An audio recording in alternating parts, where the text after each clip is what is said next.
एक हमारा international fellowship है। इस फेलोशिप में मैं as a north east director की तरह मैं सुसमाचार का काम कर रहा हूँ।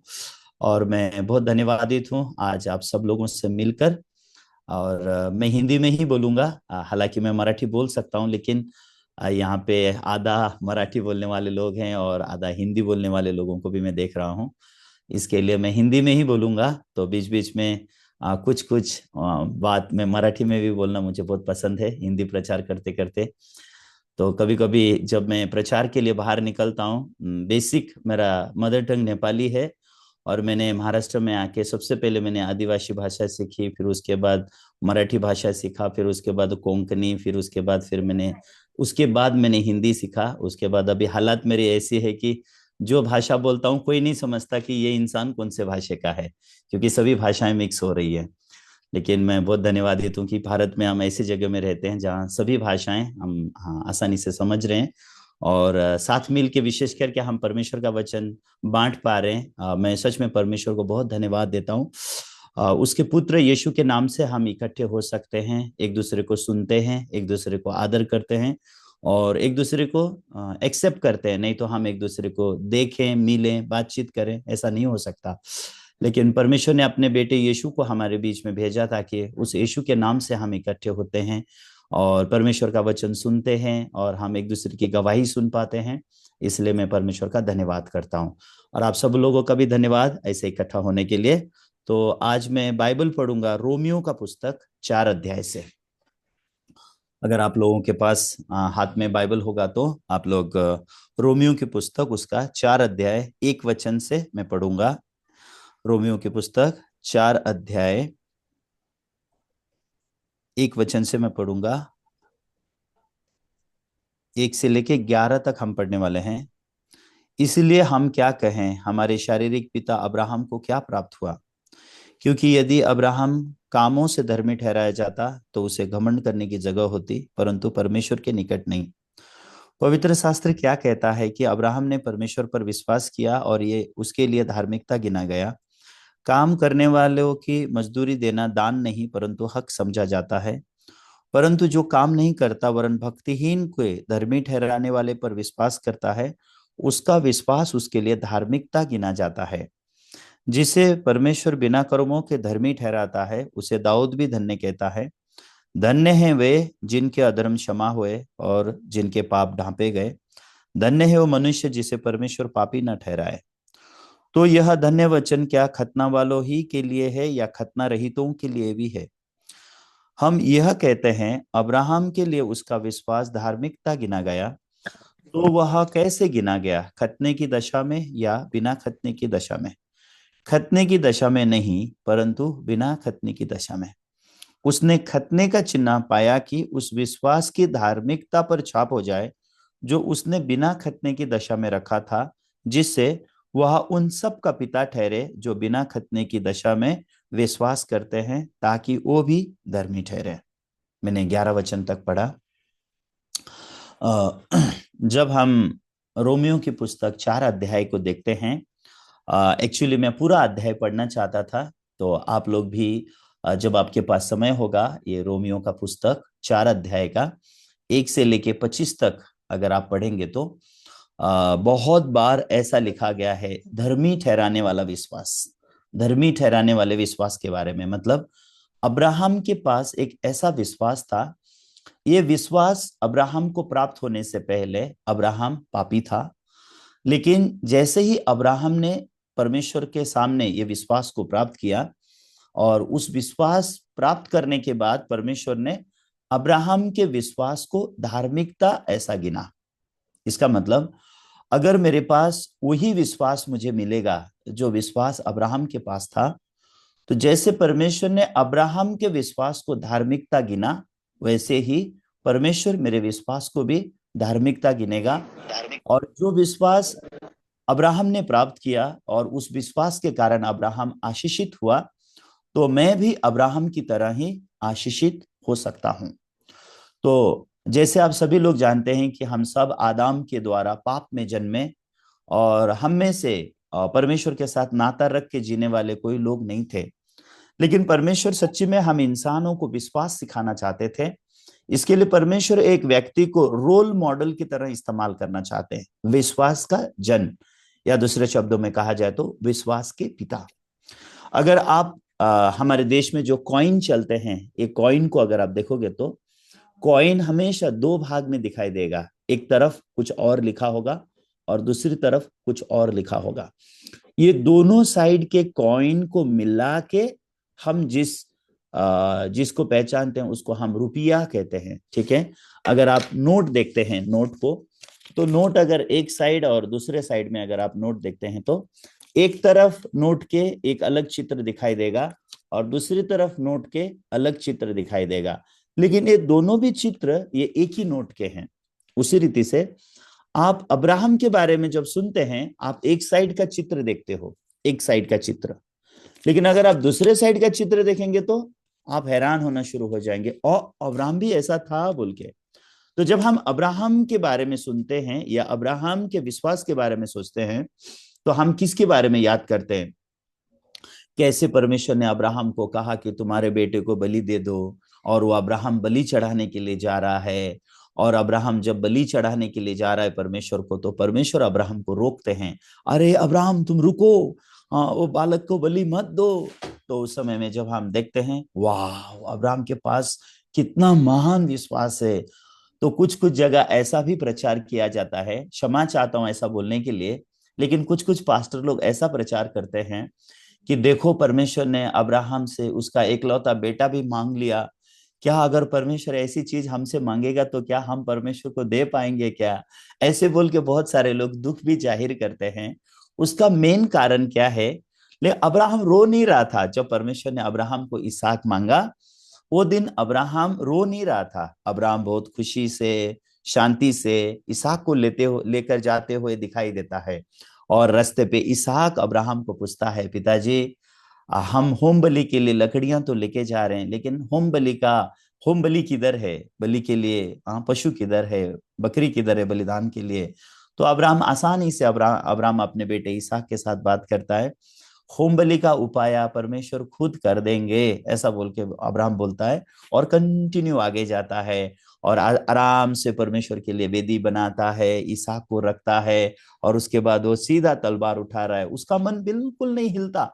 वो उस बलिदान को चढ़ाने से पहले एक बार भी अब्राहम रोता नहीं है, और परमेश्वर को नहीं बोलता है, क्या परमेश्वर आपने मुझे एकलौता बेटा दे दिया था, वो भी मांग लिया, अगर मांगना ही था तो दिया ही क्यों?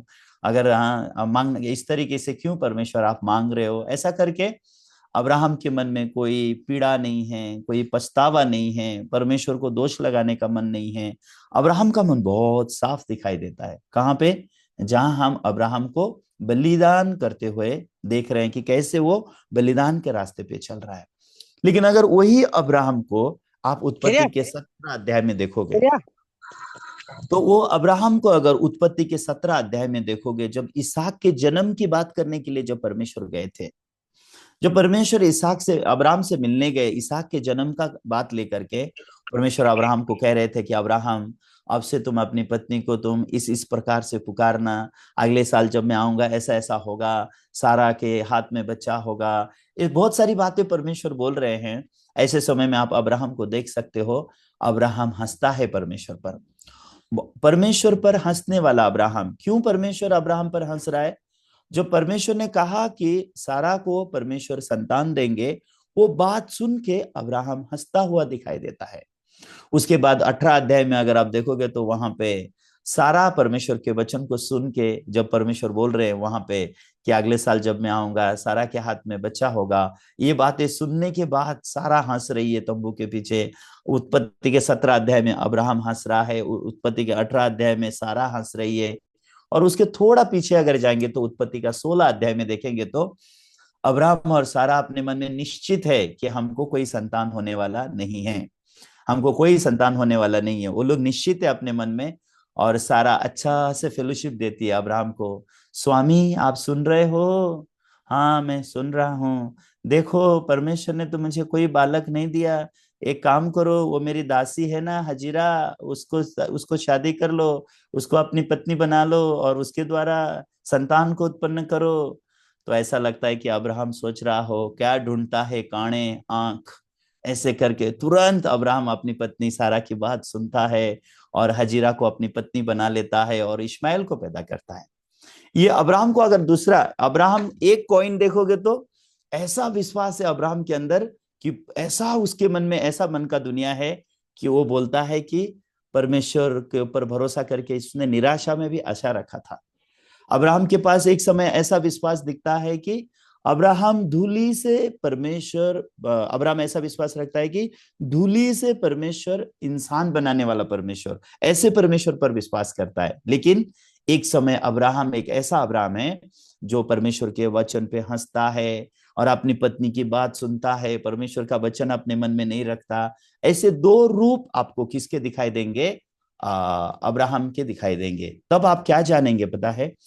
अब्राहम के ये दोनों रूप जो है, एक कॉइन का जैसा दो भाग है, वैसे ही अब्राहम के जीवन के भी दो पहलू दिखाई देंगे। एक पूरी रीति से अविश्वास से भरा हुआ और दूसरा पूरी रीति से विश्वास से भरा हुआ।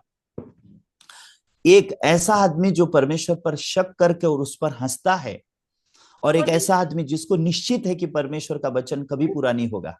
इसके लिए वो हजीरा को इस्तेमाल कर रहा है और हजीरा को इस्तेमाल करके वो इश्माइल को जन्मा रहा है। वो ऐसा ऐसा अब्राहम, वही अब्राहम आगे जा करके जब आप देखोगे 20 अध्याय में, 21 अध्याय में, 22 अध्याय में कंटिन्यू अगर आप अब्राहम को देखते जाओगे तो वहां पे आपको क्या दिखाई देगा पता है?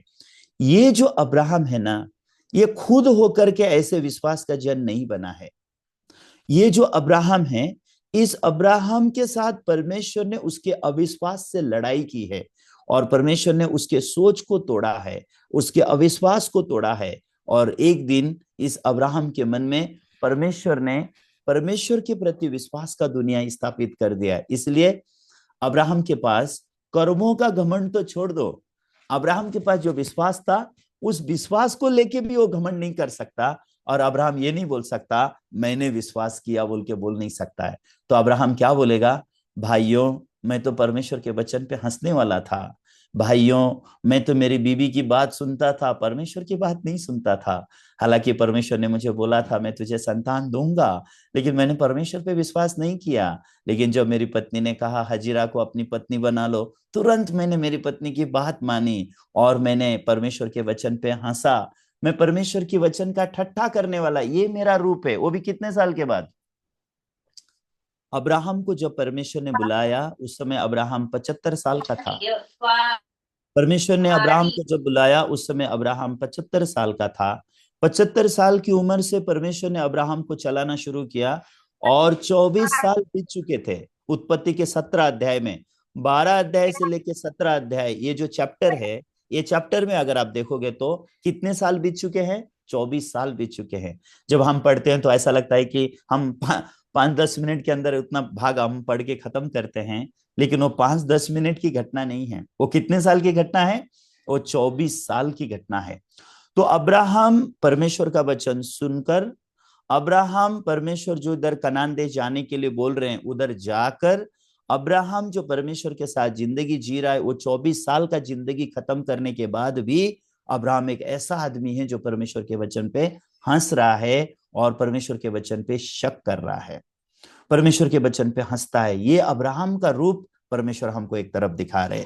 तो ये जो आदमी अब्राहम है, ये व्यक्ति अपने ताकत से या अपने कोशिशों से या अपने तरीके से वो विश्वास का जन नहीं बना है। उस व्यक्ति के अविश्वास को पूरा प्रकट करके परमेश्वर ने उस व्यक्ति को विश्वास दिया है और वो व्यक्ति विश्वास का जन बना हुआ है। तो अगर आपके जीवन में कभी भी अगर आपको ऐसा लगता है कि मैं कभी विश्वास नहीं सीखूंगा, तो आप किसके साथ फेलोशिप करना मालूम है? अब्राहम के साथ फेलोशिप करना है। कभी आप अगर परमेश्वर के वचन पे हंस रहे हो, अगर आपको लग रहा है कि परमेश्वर का वचन कभी पूरा नहीं होगा, आपको लग रहा है कि परमेश्वर जैसा बोल रहे हैं वैसा नहीं करेंगे, अगर आपको ऐसा लग रहा है और आपके मन में भी हंसी छूट रही है परमेश्वर का वचन पूरा होगा या नहीं होगा, ऐसा डाउट आ रहा है, तो ऐसे समय में भी आपको निराश होने की जरूरत नहीं है। आप किसको देख सकते हैं? आप अब्राहम के साथ फेलोशिप कीजिए। अब्राहम, सच्ची में मैं परमेश्वर के वचन पे हंस रहा हूँ। तो अब्राहम आपको क्या बोलेगा? ए चिंता मत कर, एक दिन मैं भी परमेश्वर के वचन पे हंस रहा था। अगर आप बोलोगे अब्राहम, मैं वो एकदम झूठ बोलने वाला आदमी हूं, मैं अपनी पत्नी को भी, अगर आप बोलोगे अब्राहम को, अब्राहम मैं बहुत ही झूठ का सहारा लेता हूँ, मैं ठीक इंसान नहीं हूं, तो अब्राहम आपसे क्या कहेगा? कभी तुमने अपनी पत्नी को बहन बोला है? अपने आप को बचाने के लिए कभी तुमने कभी ये अपनी पत्नी को अपना बहन बोला है? नहीं अब्राहम, मैंने कभी नहीं बोला। अपने आप को बचाने के लिए अभी तक ऐसी नौबत नहीं आई कि मैं अपनी पत्नी को बहन बोलूं। लेकिन अब्राहम आपसे क्या कहेगा? अब्राहम कहेगा, मैं अपनी पत्नी को बहन तक बोला हूं अपने आप को बचाने के लिए। क्यों? क्योंकि मेरे मन में विश्वास नहीं था कि परमेश्वर मेरी रक्षा करेंगे। मेरे मन में विश्वास नहीं था परमेश्वर मुझे बचाएंगे। इसके लिए मेरे मन में विश्वास नहीं होने की वजह से मैंने अपने आप की रक्षा करने के लिए बहुत साल कोशिश किया। मैं परमेश्वर के वचन पे विश्वास नहीं कर सकता था, इसके लिए मैं परमेश्वर के वचन के ठट्ठा उड़ाता था, मैं परमेश्वर के वचन पे हंसता था, मेरी पत्नी परमेश्वर के वचन पे हंसते थे। हम ऐसे परिवार के लोग हैं। तो जब भी आप अब्राहम को देखोगे तो आपके मन में ऐसे ही आशा उत्पन्न हो जाएगा, ऐसे ही आपका मन आशा से भर जाएगा।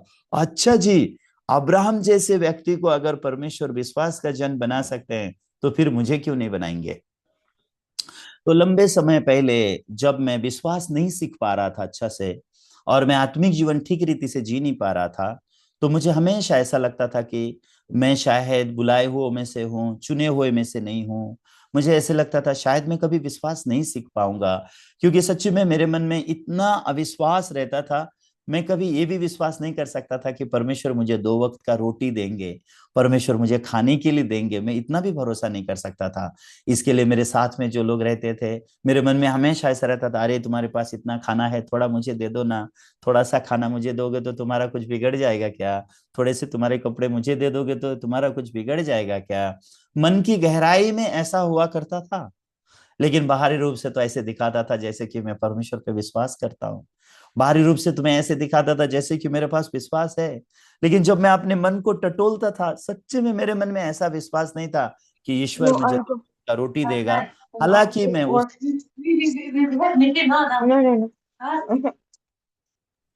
हालांकि उस समय में मैं एक पास्टर बन के अपने जीवन को जीता था, पास्टर बन के प्रचार का काम भी करता था। लेकिन परमेश्वर मुझे 2 वक्त का रोटी देंगे, मैं इतना भी परमेश्वर पे भरोसा नहीं कर सकता था। और जो लोग मेरे इर्द गिर्द रहते थे वो मेरे मन को महसूस करते थे। वो लिटरली मुझे बोलते थे, ऐ तू परमेश्वर पे भरोसा भी नहीं कर सकता, तेरे को खाना देंगे परमेश्वर, इतना भी भरोसा नहीं करता, तुझे देख के ऐसा लगता है तू भिखारी है, डायरेक्ट भीख क्यों नहीं मांगता, मुझे ऐसे बोलते थे। तो जब वो ऐसे बोलते थे, मैं अपने आप को बोलते ना, अपने आप को प्रोटेक्ट करने के लिए उनको बोलना चाहता था, नहीं नहीं, मेरे पास विश्वास है, तुम भी तो कुछ काम करो ना, ऐसा बोल के मैं किसी को बोलना चाहता था। ऐसा भी समय था। लेकिन एक समय आने लगा, मुझे ये समझ में आने लगा कि मैं जिसको विश्वास बोल रहा हूँ वो विश्वास है ही नहीं। तो मैं इब्रानियों की पुस्तक में विश्वास के जनों के बारे में मैं देखता था। इब्रानियों की पुस्तक में, इब्रानियों का पुस्तक 11 अध्याय अगर आप पढ़ोगे तो वहां पे विश्वास के जनों के बारे में लिखा हुआ है। तो उन विश्वास के जनों को अगर जब हम देखते हैं तो उन्होंने तो विश्वास के द्वारा राज्य जीता है, विश्वास के द्वारा वो लोग तलवार पर विजय प्राप्त किए हैं, विश्वास के द्वारा वो लोग मृत्यु को जीते हैं, विश्वास के द्वारा वो लोग ने आग पर विजय प्राप्त किया है, पानी पर विजय प्राप्त किया है। तो जैसा जैसा समय बीतने लगा मुझे क्या समझ में आने लगा, हाँ मैं विश्वास के बारे में ठीक ठीक रीति से नहीं जानता, हाँ मुझे विश्वास क्या है ये पता नहीं है। तो उस दौरान में परमेश्वर ने मेरे मन की आंखें अब्राहम के प्रति खोल दिया। तो जब मैं अब्राहम को देखने लगा, एक दिन मेरे मन में आशा आया। क्या आशा आया? मैं, माफ कीजिए ऐसा बोलने के लिए, मेरे मन में ऐसा आशा आया, मैं अब्राहम की तरह गया गुजरा नहीं हूं। मैं अब्राहम की तरह गया गुजरा नहीं हूं। क्यों? क्योंकि मैंने इतना तो नहीं किया है जितना अब्राहम ने किया है। अब्राहम ने कितना किया है? अब्राहम ने अपनी पत्नी को बहन बोला अपने आप को बचाने के लिए।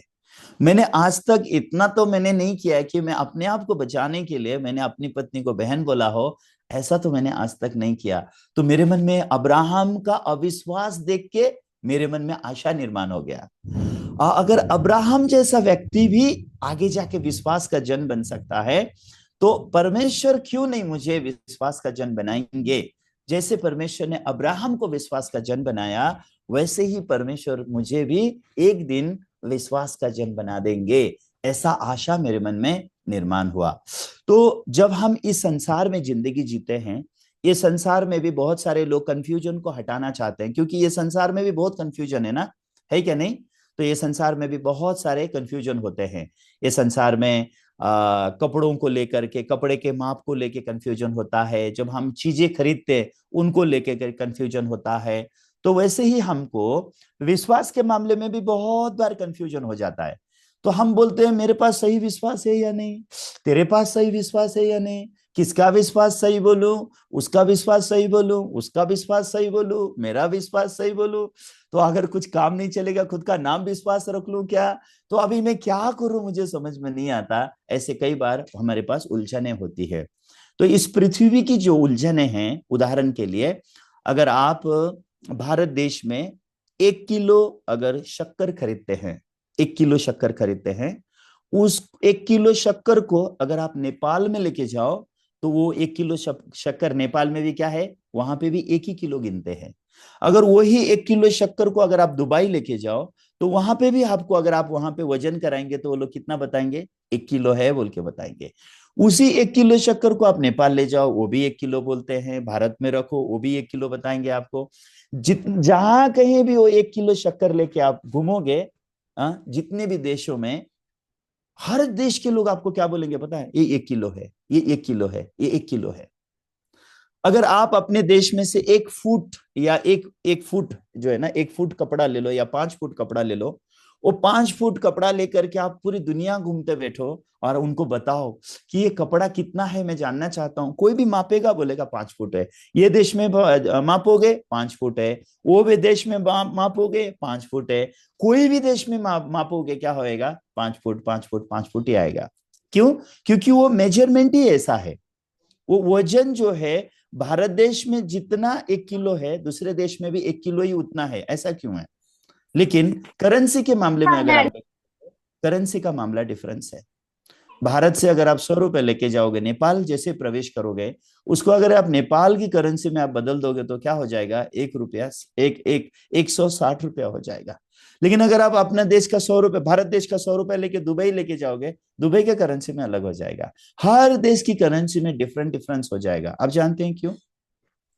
उसका कारण क्या है, डिफरेंस आने का कारण क्या है? अभी करेंसी, भारत का 100 रुपया नेपाल में 160 हो जाता है डायरेक्ट। लेकिन भारत का 1 किलो शक्कर नेपाल में भी 1 ही किलो रहता है। डिफरेंस क्या है? डिफरेंस है स्टैंडर्ड, उसका स्टैंडर्ड डिफरेंस है। सही है? मतलब रुपया जो है, जो भारत देश में 100 रुपया गिना जाता, ये 100 रुपया नेपाल में ये 100 रुपया माना नहीं जाता। वहां का करेंसी डिफरेंस होता है, क्योंकि वहां डिफरेंट मापदंड है।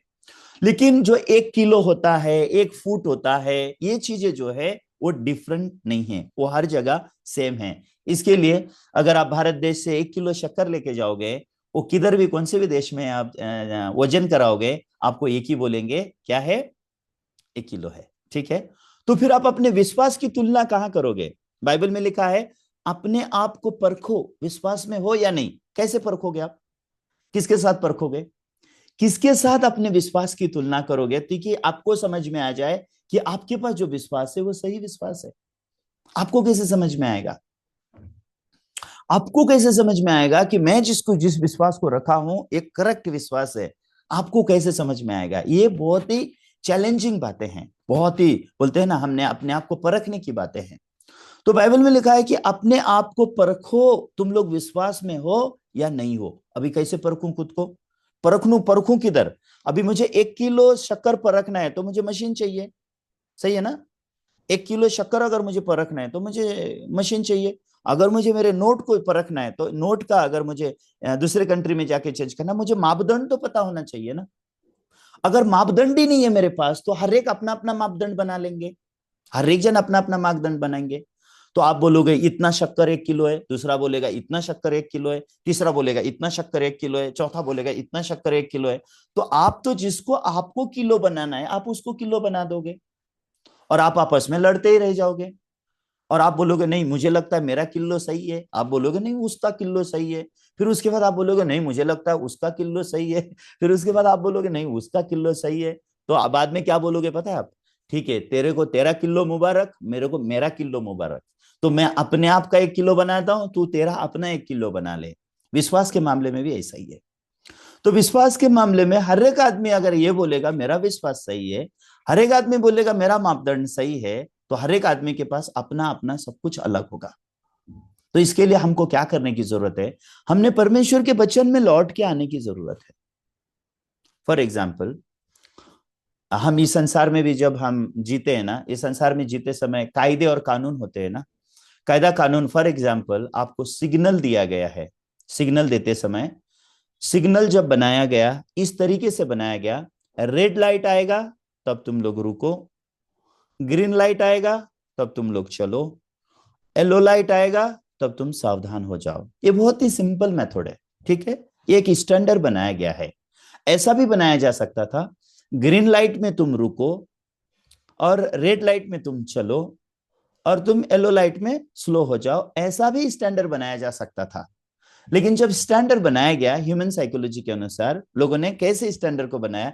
रेड बोले तो खतरा है ना, रेड रेड खतरा, ये हमने बनाया एक्चुअली। कोई रेड अपने आप में कोई खतरा नहीं है, रेड खतरा हमने बनाया है। तो कोई कोई लोग तो बोलते हैं कि जो हवा ने जो फल खाया था वो लाल कलर का था, इसलिए तब से लेकर के अभी तक लाल कलर को ही खतरा माना जाता है। लोग ऐसे बोलते हैं, ये लोग बोलते हैं, ओके, बाइबल की बात नहीं है, लोग ऐसा बोलते हैं।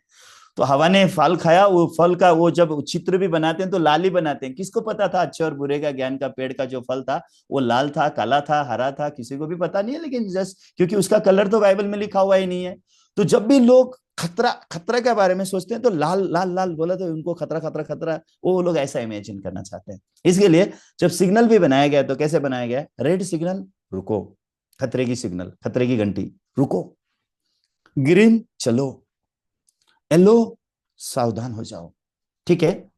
तो अभी आप बोलोगे, आप बोलोगे नहीं, मैं रेड सिग्नल में चलूंगा, ग्रीन सिग्नल में रुकूंगा। आप ऐसा बोल सकते हो, आप ऐसा कर भी सकते हो, आप ऐसा बोल भी सकते हो, आप ऐसा कर भी सकते हो।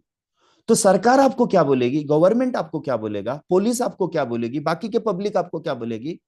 तुम पागल हो, ऐसा बोलेंगे वो लोग। क्यों तुम पागल हो ऐसा बोलेंगे? क्योंकि आप गवर्नमेंट के बनाए हुए उस स्टैंडर्ड को आप ब्रेक कर रहे हो।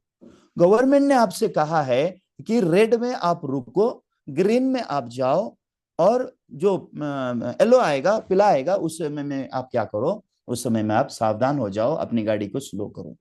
तो ये स्टैंडर्ड दिए गए हैं, हम क्या करते हैं? दिए हुए स्टैंडर्ड को हम लोग फॉलो करते हैं।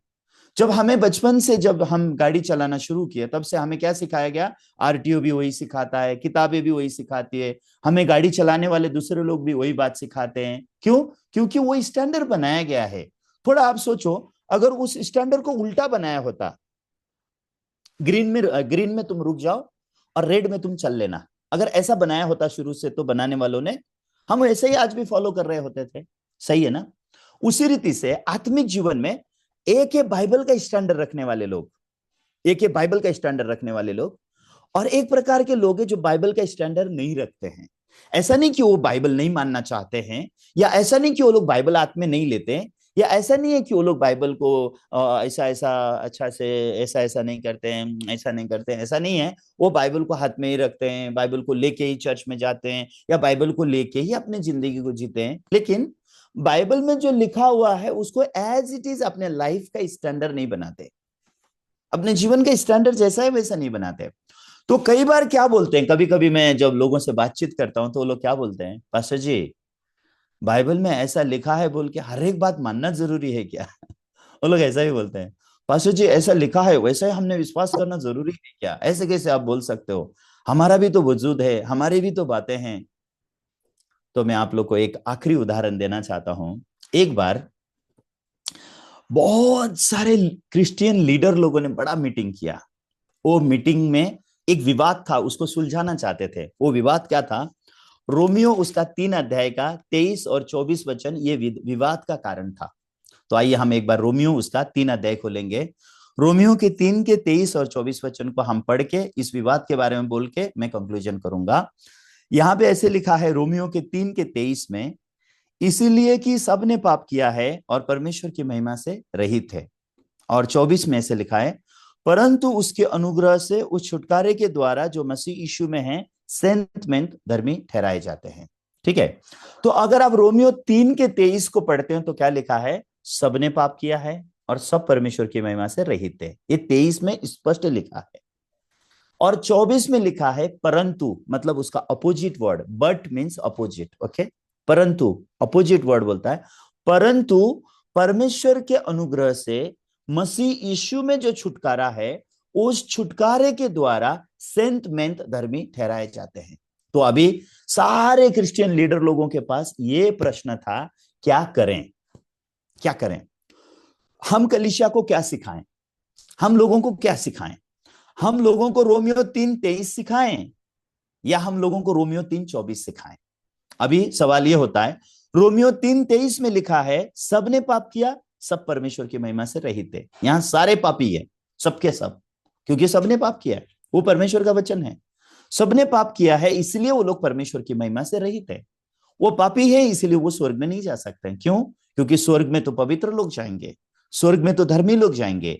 क्योंकि मत्ती के 25 अध्याय में लिखा है कि धर्मी लोग स्वर्ग के राज्य में सूर्य के समान चमकेंगे।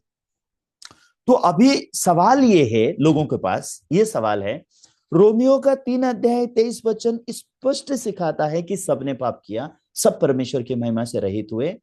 लेकिन रोमियो 3:24 बताता है कि परमेश्वर के अनुग्रह से मसीह यीशु में जो छुटकारा है, वो छुटकारे के द्वारा सेंत मेंत धर्मी ठहराए जाते हैं। तो अब मैं क्या विश्वास करूं? मैं धर्मी ठहराया गया हूं, ये विश्वास करूं, या मैं अभी भी पापी ही हूं, ये विश्वास करूं? और मैं चर्च को क्या सिखाऊं, मेरी कलीसिया को क्या सिखाऊं, मेरे मेंबर्स को क्या सिखाऊं? मेरे मेंबर्स को ये रोमियो 3:23 सिखाऊं, क्योंकि सबने पाप किया, इसके लिए सब परमेश्वर की महिमा से रहित है, इसलिए हम सब पापी हैं, हम इतना ही सिखाएं? या रोमियो 3:24 सिखा दें, हाँ परमेश्वर ने अनुग्रह किया है, यीशु मसीह में जो छुटकारा है, वो छुटकारे के द्वारा हम सेंटमेंट बीइंग जस्टिफाई फ्रीली, हम मुफ्त में धर्मी ठहरते हैं, हम क्या सिखाएं? ये बातें बहुत देर डिस्कशन, कई दिन इसके बारे में बातचीत चलता रहा, डिस्कशन चलते रहे। और अंत में क्रिश्चियन लीडर लोगों ने क्या कंक्लूजन निकाला, आप जानते हैं? उन्होंने कंक्लूजन निकाला, हम रोमियो 3:23 और 24 के बारे में बात ही नहीं करेंगे। क्या कंक्लूजन निकाला? हम रोमियो 3:23 और 24 ये दो वचनों के बारे में हम कंक्लूजन नहीं निकालेंगे। हम लोगों को ये एम्फासाइज नहीं करेंगे कि तुम पापी ही हो, ये भी हम एम्फासाइज नहीं करेंगे।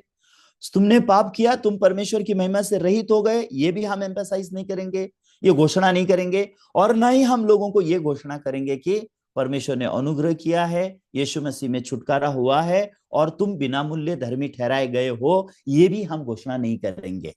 उस समय से क्या हो गया आप जानते हैं? क्रिश्चियन लोग दुविधा में रह गए। क्रिश्चियन लोगों के पास किस प्रकार की दुविधा आ गई? रोमियो 3:23 कहता है सबने पाप किया, सब परमेश्वर की महिमा से रहित है। ये बात भी मैं मानता हूं।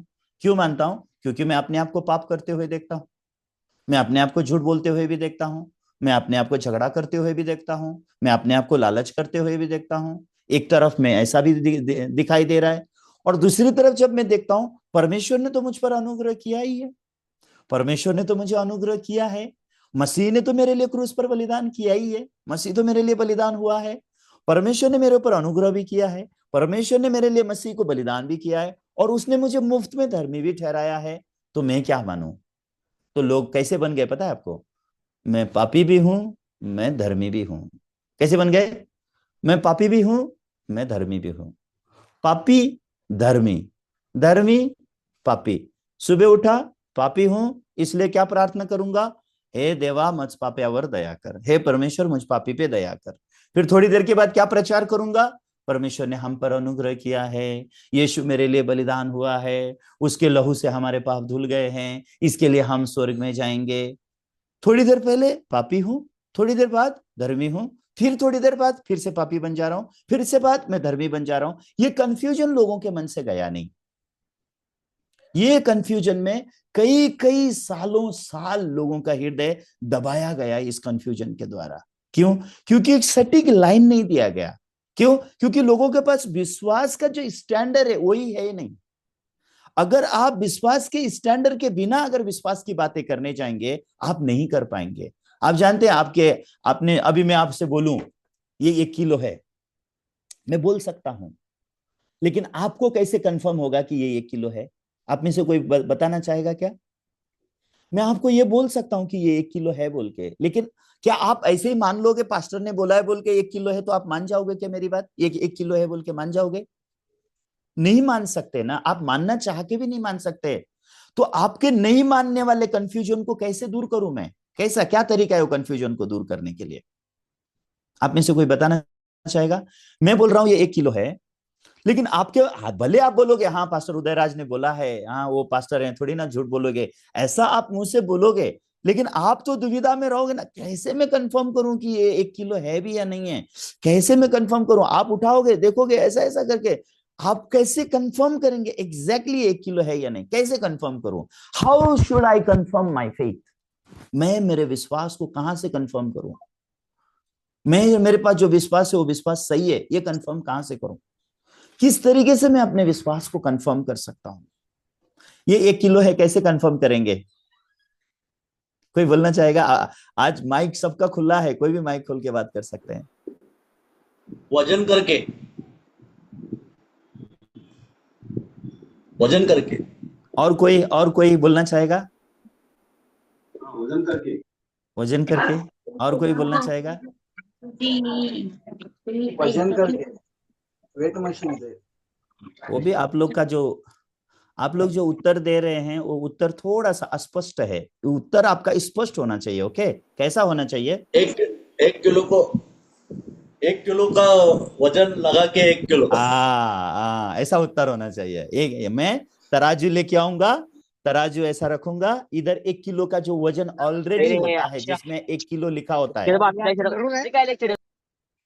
तो उसमें 1 किलो ऑलरेडी लिखा होता है, तो तराजू हम लेते हैं, तराजू में लेते हैं एक तरफ वो 1 किलो का जो ऑलरेडी है, जिसको गवर्नमेंट के द्वारा मान्यता दिया गया है, इंटरनेशनली उसको अप्रूवल किया गया है, उसको एक साइड में रखूंगा, फिर उसके बाद उसको दूसरे साइड में रख के ऐसे में तराजू में एग्जैक्टली चेक करूंगा।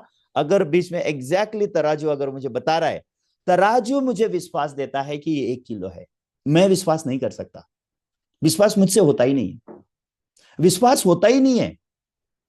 विश्वास कोई तो हमको देता है, विश्वास हमारे अंदर से उभरता नहीं है, विश्वास हमको बाहर से मिलता है। विश्वास ऐसा नहीं है कि अंदर से विश्वास आता है। विश्वास, इसलिए बाइबल में लिखा है विश्वास सुनने से आता है, और सुनना मसीह के वचन से होता है। तो विश्वास हमको कहां से आना चाहिए? वचन से आना चाहिए। और वो किसका वचन होना चाहिए? प्रभु यीशु मसीह का वचन होना चाहिए, पास्टर का वचन नहीं होना चाहिए। ठीक है, मेरा वचन है सुनो बोल के नहीं होगा, मैं बोल रहा हूं इसलिए मानो, नहीं होगा। हाँ, आप बोलोगे पास्टर जी आप तो बोल रहे हो, लेकिन मेरा मन नहीं मानता, उसको मैं क्या करूं? पास्टर जी आप तो बोल रहे हैं मानो मानो, हाँ? तो मानो बोलने से थोड़ी ना आप मान सकोगे, आप मानो बोल के मान नहीं सकते हैं, क्योंकि विश्वास तो आपके हृदय में आता है। और बाइबल में लिखा है विश्वास सुनने से आता है, और सुनना तो मसीह के वचन से होता है। अगर मसीह के वचन के द्वारा आया नहीं है मेरे मन में, वो विश्वास ही नहीं है। और मेरे पास अब्राहम के ऐसा विश्वास है, कैसे पता चलेगा? ये एक लास्ट क्वेश्चन। ओके, आज ज्यादा क्वेश्चन नहीं करूंगा, अगर आप अगली बार अगर आप लोग मुझे बुलाओगे तो मैं फिर से और क्वेश्चन करूंगा, लेकिन आज मैं आप लोग को एक क्वेश्चन करूंगा। मेरे पास अब्राहम के जैसा विश्वास है, मुझे कैसे कंफर्म होगा? बताओ अभी, कौन बोलना चाहेगा? मेरे पास एग्जैक्टली अब्राहम के ऐसा विश्वास है, मेरे पास भी अब्राहम से बिल्कुल अलग विश्वास नहीं है पास्टर जी। अगर आप बोलोगे तो कैसे बोलोगे? फिर मैं आपको आपका बेटा का बलिदान मुझे मांगना पड़ेगा क्या? आप अपने बेटे का बलिदान दोगे तभी आप बोलोगे क्या विश्वास सही है बोल के? कैसे करेंगे? चलो थोड़ा सा आज, थोड़ा सा आगे पीछे बातचीत करेंगे। हम्म, सोचिए, कैसे आप बोलोगे पास्टर मेरे पास एग्जैक्ट विश्वास है? आप चिंता मत करो, मेरे पास अब्राहम की इतना विश्वास है, जैसा भी अब्राहम के पास विश्वास था वैसे ही विश्वास मेरे पास भी है पास्टर, आपको कोई चिंता करने की जरूरत नहीं है। कैसे मापेंगे बताओ? अब्राहम मैंने आपको बता दिया है, वो 1 किलो कौन है? अब्राहम है। ठीक है, 1 किलो तो मैंने आपको बता दिया, मापेंगे कैसे? मापना भी पड़ेगा, कैसे मापोगे बताओ? चलो, अगर आपने सही सही उत्तर दिया तो मैं आपको प्राइज दूंगा। प्राइज क्या दूंगा वो तो नहीं बताऊंगा, लेकिन जरूर प्राइज दूंगा। हो सकता है मैं ताली भी बजाऊं आपके लिए प्राइज में। आप मुझे बताइए कैसे मापेंगे आप? एग्जैक्टली कैसे मापोगे? एग्जैक्ट मैंने मापा है, मेरा विश्वास एग्जैक्टली अब्राहम के जैसा है, मेरे विश्वास में और अब्राहम के विश्वास में कोई फर्क नहीं है। आमीन हालेलुया। कैसे बोलोगे बताओ? आयो, कोई भी नहीं बोलना चाहते हैं, गलत नहीं ठहरना चाहते हो, या फिर पास्टर तुम हो, तुम ही बताओ बोलना चाहते हो आप? बाइबल कौन में बोलना नहीं। चाहेगा? वचन से। अच्छा, वचन पे। वचन से। वचन से, अच्छा। आप में से कईयों ने बोला वर्ड, वो ये तो 1 किलो है, वचन तो किलो है। मापोगे कैसे, मैं बता रहा हूं। आप सबके पास वचन है। आप में से कौन है जो बोलता है मेरे पास वचन नहीं है? आप में से कौन है जो बोलता है मैं क्रिश्चियन नहीं हूं? आप में से कौन है जो बोलता है मेरा बपतिस्मा नहीं हुआ है? आप में से कौन बोलता है मैं बाइबल नहीं पढ़ता, या बाइबल नहीं लेता, या मेरा बपतिस्मा नहीं हुआ, मैं चर्च नहीं जा रहा हूं? आप में से कौन बोलेगा? मापोगे कैसे, कैसे पता चलेगा? टक, एक एग्जैक्टली बोल के कैसे पता चलेगा?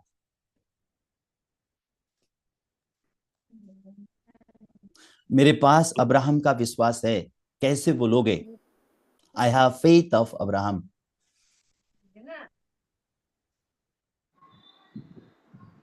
अधर्मी को जो अधर्मी पे जो उसको धर्मी ठहराने वाला जो है उस पे जो विश्वास करेगा वो अब्राहम के विश्वास के जैसा है।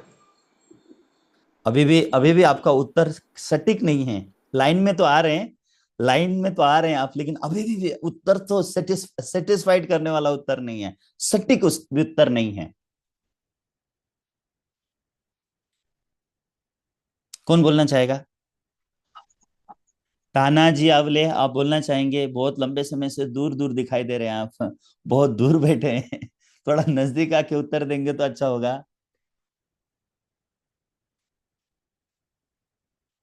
हम्म। ओके। बहुत ज्यादा आप लोग को सताऊंगा तो मुश्किल हो जाएगा, नहीं? ये पास्टर कितना हमारा मन उथल पुथल कर रहा है, ऐसा हो जाएगा नहीं? ओके, सिंपली मैं आपको बता देता हूं। ओके, अब्राहम के पास विश्वास आया तो क्या हो गया, वो लिखा हुआ है बाइबल में। ओके,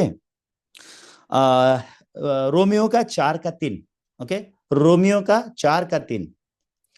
पवित्र शास्त्र क्या कहता है? यह कि अब्राहम ने परमेश्वर पर विश्वास किया और यह उसके लिए धार्मिकता गिना गया। मतलब क्या है? जब आपके पास विश्वास आएगा तो आपके साथ और एक चीज आएगा। वो क्या आएगा? मैं धार्मिक हूं, ये आएगा। समझ में आ रहा है?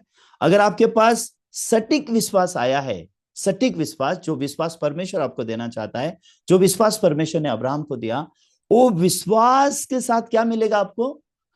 क्योंकि अब्राहम ने विश्वास को प्राप्त किया, अब्राहम के पास विश्वास आया, उस विश्वास को कैसे जांचोगे? वो विश्वास को क्या गिना गया? धार्मिकता गिना गया। धार्मिकता मतलब क्या है? आप अगर बोलोगे कि मेरे पास विश्वास है, लेकिन वो विश्वास आपको धार्मिकता नहीं दे रहा है, तो वो विश्वास पर अब्राहम का विश्वास नहीं है। लेकिन अगर आपके पास विश्वास आया है और आपके पास धार्मिकता है, तो मतलब आप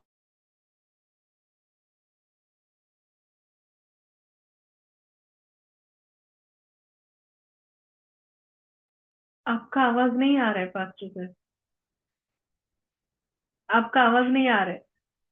पास भी क्या है? धार्मिकता मेरे पास भी है। एग्जैक्टली आप ऐसा ही बोल पाओगे, इसलिए ऐसा लिखा हुआ है। इसलिए कंटिन्यू किसका हवाला दे रहा है बाइबल? शास्त्र का हवाला दे रहा है। कंटिन्यू शास्त्र, शास्त्र का हवाला दे दे के बात करता है। शास्त्र जब भी बात करता है, शास्त्र का हवाला दे दे के बात करता है। शास्त्र क्या कहता है, शास्त्र क्या कहता है, शास्त्र क्या कहता है, शास्त्र क्या कहता है। आप जानते हैं, जब प्रभु यीशु मसीह से शैतान लड़ाई करने के लिए आया, यीशु मसीह को परीक्षा में डालने के लिए आया, यीशु मसीह को शैतान ने कहा, यदि तुम ईश्वर पुत्र हो तो इस पत्थर को रोटी बना दो। ठीक है ना? तो यीशु मसीह पत्थर को रोटी बना सकते थे, और वो भी भूखे थे, और पत्थर को रोटी बना के खा भी सकते थे। लेकिन यीशु मसीह ने ना तो पत्थर को रोटी बनाया और ना ही रोटी बना के खाया। यीशु मसीह ने शास्त्र में क्या लिखा है ये बात बताया। शास्त्र में क्या लिखा हुआ है। उसके बाद फिर से शैतान ने यीशु मसीह को अलग तरीके से बात किया। हर बार यीशु मसीह का उत्तर अगर आप देखोगे तो शास्त्र में ये लिखा है, शास्त्र में ये लिखा है, शास्त्र में ये लिखा है। उसके द्वारा वो रक्षा, वो यीशु मसीह के मन को सुरक्षित किया है। किसने? शास्त्र में जो लिखा है वो बात ने हमारे मन की रक्षा करके रखनी है। ये चीज को हमने जानना जरूरी है। तो अब्राहम के पास विश्वास आने से पहले अब्राहम के पास धार्मिकता नहीं था। लेकिन जब अब्राहम के पास विश्वास आता है, अब्राहम के पास विश्वास के साथ क्या मिलता है उसको? धार्मिकता मिलता है। मतलब विश्वास का एक पार्ट और ये पार्ट दोनों भी मिला दोगे तो क्या हो जाएगा? आप लोग विश्वास आने से पहले मैं पापी था, लेकिन विश्वास आने के बाद मैं अब धर्मी हूं। तो विश्वास आने से पहले मतलब क्या है? रोमियो 3:23 फिर से आइए अभी। हाँ, मैंने जो उदाहरण दिया था उस उदाहरण में आइए। रोमियो 3:23 में क्या लिखा हुआ है?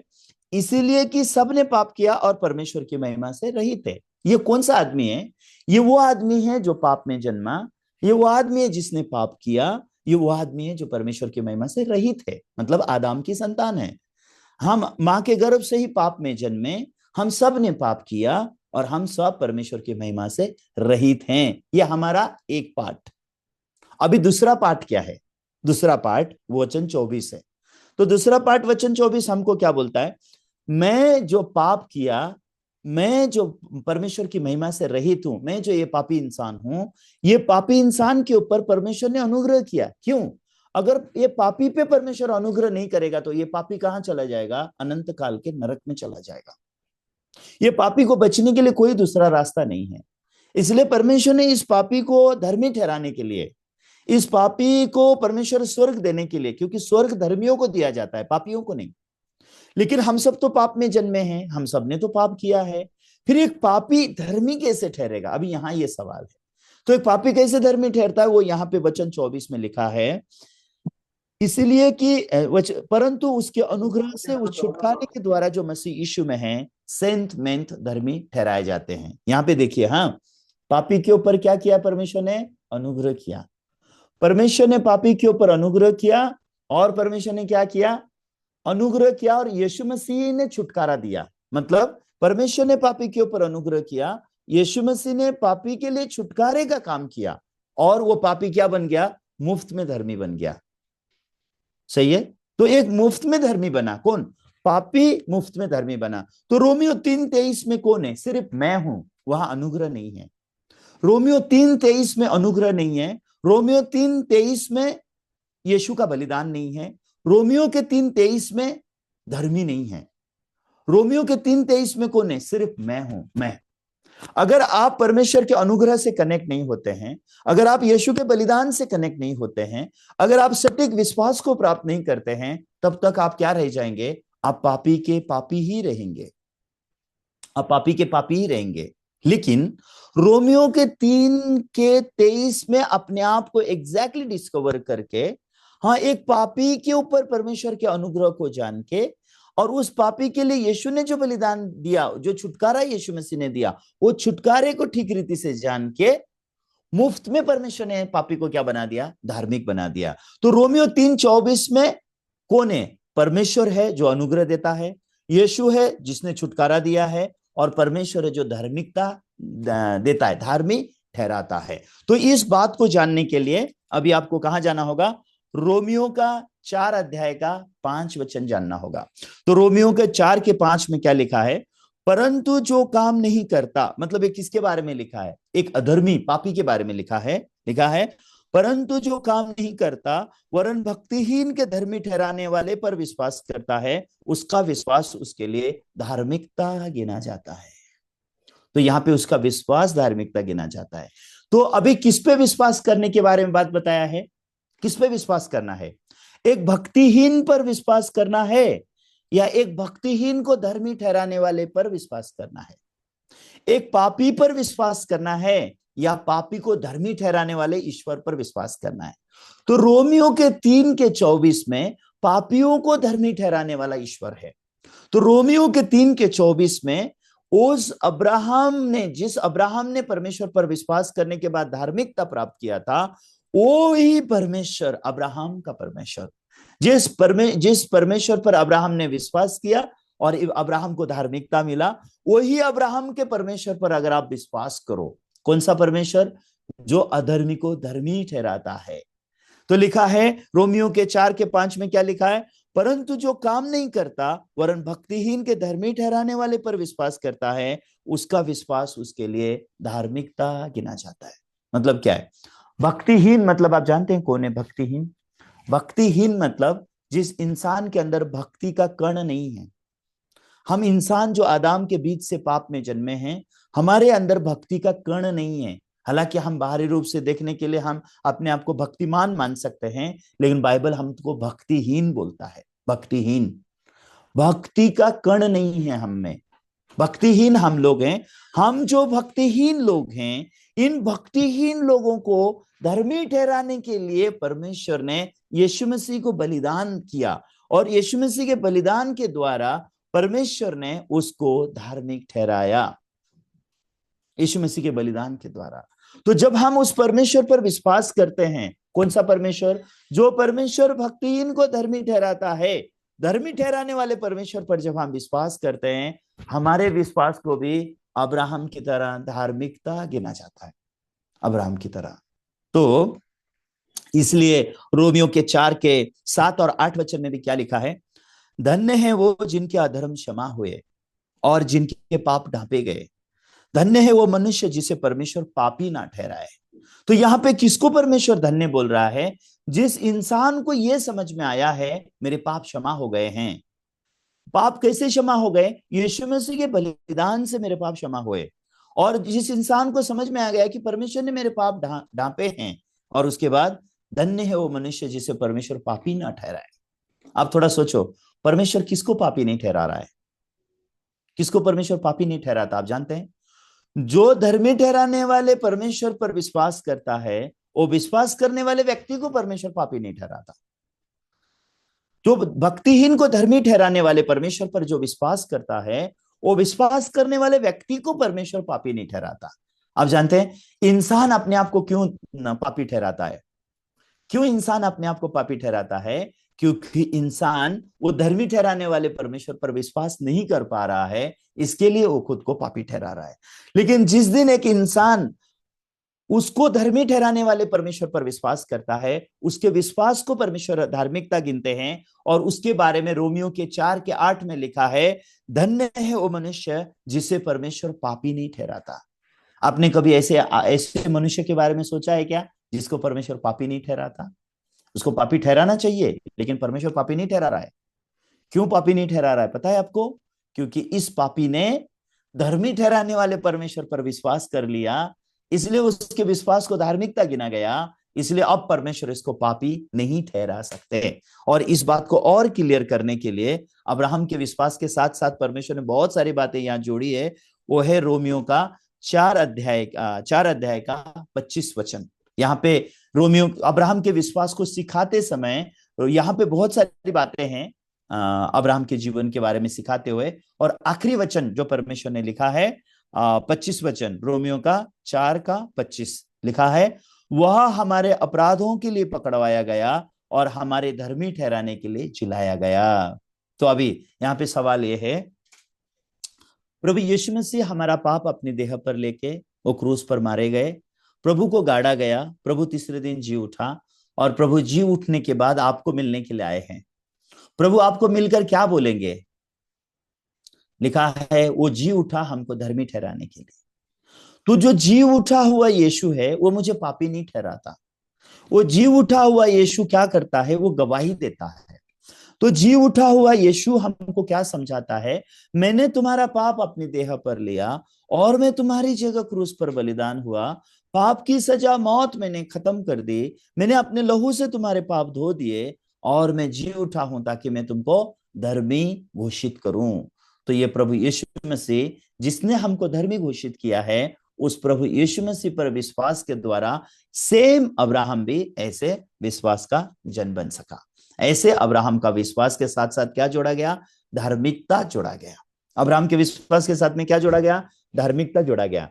तो जब हम परमेश्वर पर विश्वास करते हैं, जब हम प्रभु यीशु मसीह पर विश्वास करते हैं, यीशु पर विश्वास करने से पहले मैं पापी, और यीशु पर विश्वास करने के बाद भी मैं पापी हूं, तो मैंने मेरे विश्वास को चेक करना है। ये वो विश्वास नहीं है जो अब्राहम के पास था। यीशु पर विश्वास करने से पहले भी मैं पापी, और यीशु पर विश्वास करने के बाद भी मैं अभी भी पापी ही हूं। तो एक पापी के पास तो अनंत जीवन नहीं है, ये बाइबल कहता है। मैं ये बोल के नहीं चलेगा कि मैं इतने साल से क्रिश्चियन हूं, मैं इतने साल चर्च गया था, मैंने इतने साल बाइबल पढ़ा था, उसके द्वारा मैं स्वर्ग में नहीं जाऊंगा, क्योंकि न्याय के दिन के बारे में मत्ती के 25 अध्याय में लिखा हुआ है। मत्ती के 25 अध्याय में लिखा हुआ है, धर्मी जन स्वर्ग के राज्य में सूर्य के समान चमकेंगे। तो मैं उम्र के 25 साल में मैंने पहली बार प्रभु यीशु मसीह के बारे में जानना शुरू किया, और उस समय से लेकर के मैं चर्च गया, मैंने बाइबल पढ़ा, मैंने प्रार्थना की, मैंने बहुत कोशिश किया अपने पाप धोने के लिए, मैंने बहुत कोशिश किया धर्मी बनने के लिए। आप जानते हैं क्यों? क्योंकि मैं ये जान चुका था कि अगर मैं पापी हूं तो मैं नरक में चला जाऊंगा, अगर मुझे स्वर्ग जाना है तो मुझे धर्मी बनना होगा। तो फिर कैसे एक पापी धर्मी बन सकता है? ये मेरे मन में बहुत लंबा समय युद्ध था। बाइबल पढ़ के एक दिन मैंने ये जाना, तुम पवित्र बनो क्योंकि मैं पवित्र हूं। वचन में लेवी व्यवस्था में ऐसा लिखा है, तुम पवित्र बनो क्योंकि मैं पवित्र हूं। सच में मैंने पवित्र बनने के सारे कोशिश किए, मैंने सब कुछ किया पवित्र बनने के लिए, और जितना मैंने पवित्र बनने का कोशिश किया, मुझे उतना समझ में आने लगा कि मेरे कोशिश करने से मैं पवित्र बन ही नहीं सकता। लेकिन कई साल बीतने के बाद, जैसे अब्राहम ने 24 साल बीतने के बाद एक सच्चे विश्वास में प्रवेश कर सका, वैसे एक दिन परमेश्वर ने भी मुझे परमेश्वर के वचन की तरफ लौटाया। और परमेश्वर ने मुझे क्या जानने दिया? जिस परमेश्वर ने कहा है कि तुम पवित्र बन, उसी परमेश्वर ने मुझे यीशु के बलिदान के द्वारा पवित्र किया है। जिस परमेश्वर ने मुझे बोला तू पवित्र बन, मैंने जाना कि मैं पवित्र नहीं बन सकता, और जब मैंने जाके परमेश्वर को यह बताया कि मैं पवित्र नहीं बन सकता, उस समय परमेश्वर ने मुझे कहा यीशु के बलिदान के द्वारा तू पवित्र किया गया है। उस दिन मैंने क्या किया आप जानते हैं? मैं भी अब्राहम की तरह हंस रहा था। मेरे जैसा आदमी में पवित्र हो सकता है? मेरे जैसा आदमी पवित्र हो? मैं भी हंस रहा था। एग्जैक्टली मेरा आत्मिक जीवन और अब्राहम के आत्मिक जीवन में कोई डिफरेंस नहीं था। अब्राहम ने जब परमेश्वर का वचन सुना, अब्राहम हंस रहा था। तो मैं एक आखिरी वचन पढ़ के खत्म करूंगा। इब्रानियों उसका 10 अध्याय 10 वचन अगर हम पढ़ते हैं तो वहां पे वो बात लिखा हुआ है। तो मैंने बहुत साल प्रभु पर विश्वास करने के बाद, बहुत साल पास्टरीय सेवा करने के बाद, बहुत सारे चर्चों को लीड करने के बाद, मेरे जीवन में एक ऐसा दिन आया, परमेश्वर का वचन मुझे प्राप्त होने लगा। क्योंकि मैंने बहुत प्रार्थना की पवित्र बनने के लिए, मैं नहीं बन सका। मैंने उपवास किया पवित्र बनने के लिए, मैं नहीं बन सका। मैंने बहुत सारे धर्म के काम किए ताकि मैं पवित्र बन सकूं, लेकिन मैं पवित्र नहीं बन सका। और मेरे पास मैं पवित्र हूं ये विश्वास आ ही नहीं सकता था। आप जानते हैं क्यों? जैसे मैंने कहा कि विश्वास मेरे करने से नहीं आता, विश्वास मेरे करने से नहीं आता, विश्वास परमेश्वर के वचन से आता है। अब्राहम को भी परमेश्वर उसके वचन से विश्वास देने के लिए आया था, लेकिन अब्राहम वचन सुन के क्या कर रहा था? हंस रहा था। उस रीति से मैं भी जब परमेश्वर का वचन सुन रहा था, मैंने क्या परमेश्वर का वचन सुना परमेश्वर से? वो था इब्रानियों उसका 10 अध्याय 10 वचन। तो वहां पे ऐसे लिखा है, उसी इच्छा से हम यीशु मसीह के देह के एक ही बार बलिदान चढ़ाए जाने के द्वारा पवित्र किए गए हैं। तो परमेश्वर ने मुझसे मिल के मुझे ये बात समझाने की कोशिश की, जैसे अब्राहम को परमेश्वर समझाने की कोशिश कर रहे हैं कि मैं तुम्हें बच्चा दूंगा, क्योंकि परमेश्वर ने कहा था मैं तुम्हें बच्चा दूंगा। तो परमेश्वर अब्राहम को समझाने की कोशिश कर रहे हैं, अब्राहम मैं तुम्हें बच्चा दूंगा, सारा के द्वारा मैं तुम्हें बच्चा दूंगा। लेकिन अब्राहम भी हंस रहा है, सारा भी हंस रही है। क्यों? क्योंकि परमेश्वर का वचन झूठा लगता है। किसको? अब्राहम को भी, सारा को भी।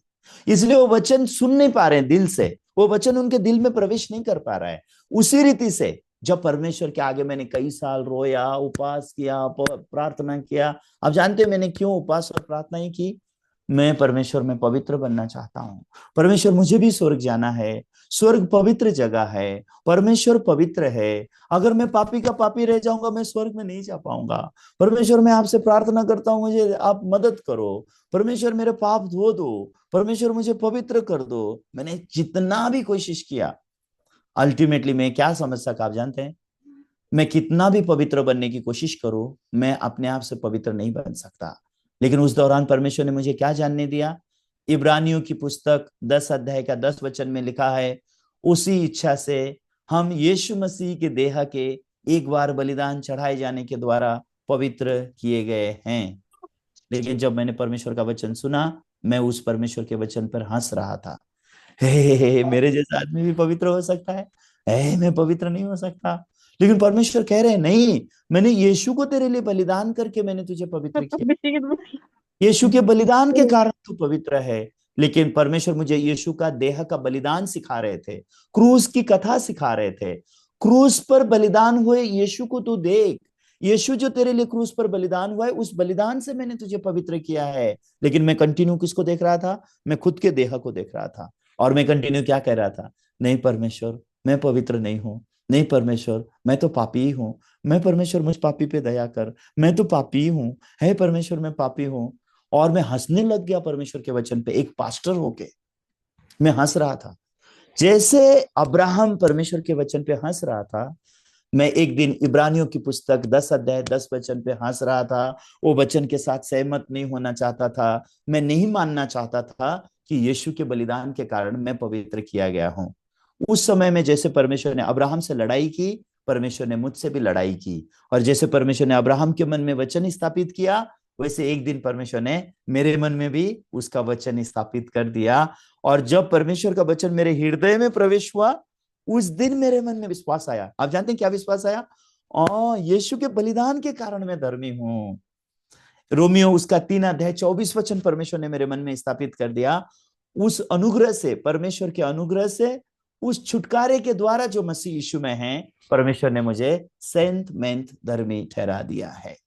ये परमेश्वर के वचन जब मेरे दिल में प्रवेश किए, उस दिन मेरे मन में विश्वास आया। और वो विश्वास जब मैंने प्राप्त किया, उस दिन के बाद उस विश्वास को, जो विश्वास अब्राहम के पास था, विश्वास को जैसे परमेश्वर ने धार्मिकता गिना, मेरे पास भी विश्वास आने के बाद इस चीज को परमेश्वर धार्मिकता बोलते हैं। किस चीज को? जब इंसान के दिल में परमेश्वर का वचन प्रवेश करता है, बीज का प्रवेश करना।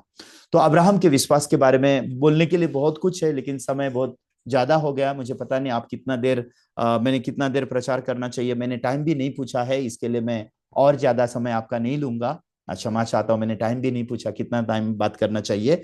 लेकिन मैं सच में आशा करता हूं कि आप लोग अब्राहम के विश्वास को अच्छा से आप लोग अगर टटोलेंगे। अब्राहम का जीवन बहुत ज्यादा नहीं लिखा हुआ है। उत्पत्ति के 12 अध्याय में शुरू होता है, और उस अध्याय को अगर प्रिसाइसली अगर आप पढ़ाई करेंगे, अब्राहम के विश्वास का पारक 22 अध्याय में होता है। और उस अध्याय तक अगर आप जाएंगे तो आपको एग्जैक्टली समझ में आएगा, अच्छा ये पॉइंट था, अब्राहम के मन में विश्वास स्थापित हुआ।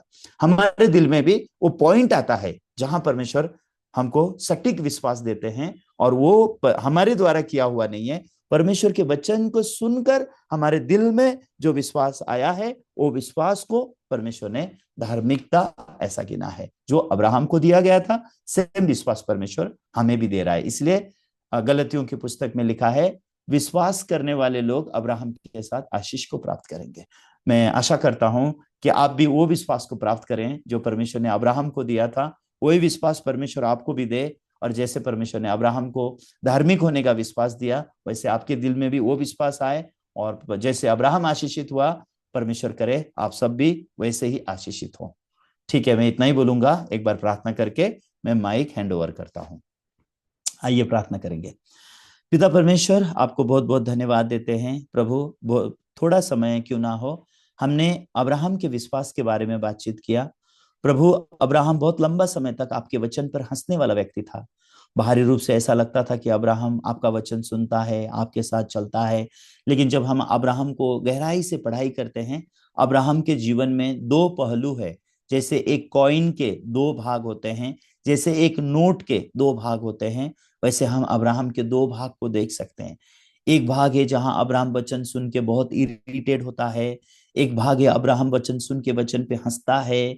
और लेकिन एक भाग है जो अब्राहम परमेश्वर के वचन को सुन के, वचन के साथ एक मन होके, जब परमेश्वर ने कहा इसहाक को बलि चढ़ाओ, वो बिल्कुल हिचकिचाता नहीं है, वो बिल्कुल नहीं डरता। और उसके मन में सटीक विश्वास है कि परमेश्वर मरे हुए को जिलाता है। परमेश्वर वो है जहां कुछ नहीं है वहां सब कुछ है, ऐसे प्रकट करता है।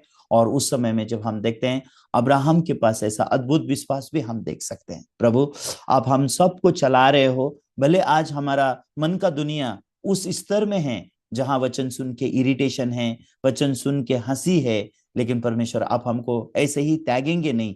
और हर एक के मन की अगुवाई आप ऐसे ही करेंगे जैसे आपने अब्राहम के मन की अगुवाई की, ताकि अब्राहम विश्वास का जन बन सका, विश्वासियों का पिता कहलाया जा सका।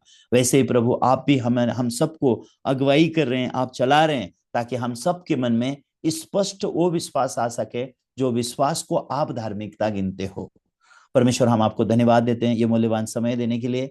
ये आपके लोग जो आज इस झुम में इकट्ठे हुए हैं, आप उन सब पर अनुग्रह और दया कीजिए, और उनको अपने आत्मिक जीवन के बारे में एक बार परमेश्वर के आगे सोचने का मौका दीजिए, और अपने विश्वास को अब्राहम के साथ परख करने के लिए मौका दीजिए। और परमेश्वर उनके हृदय में वो स्थापित कीजिए, जैसे रोमियो के 4:25 में लिखा है कि प्रभु यीशु हमारे अपराधों के लिए पकड़वाया गया और हमें धार्मिक ठहराने के लिए वो जी उठा।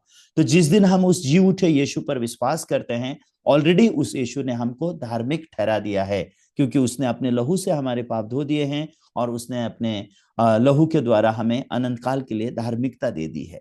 प्रभु आपको धन्यवाद देते हैं ये सुंदर मीटिंग के लिए। आपको धन्यवाद देकर यीशु के पवित्र नाम से स्वर्गीय पिता मैंने प्रार्थना किया, आमीन। Thank you very much. मैं आपको माइक हैंड ओवर करता हूँ। क्षमा चाहता हूँ, शायद जल्दी जल्दी बोलने की वजह से आप सभी लोग अच्छे से समझ नहीं सके होंगे, फिर भी बहुत बहुत धन्यवाद इतना लंबा समय सुनने के लिए। Thank you very much.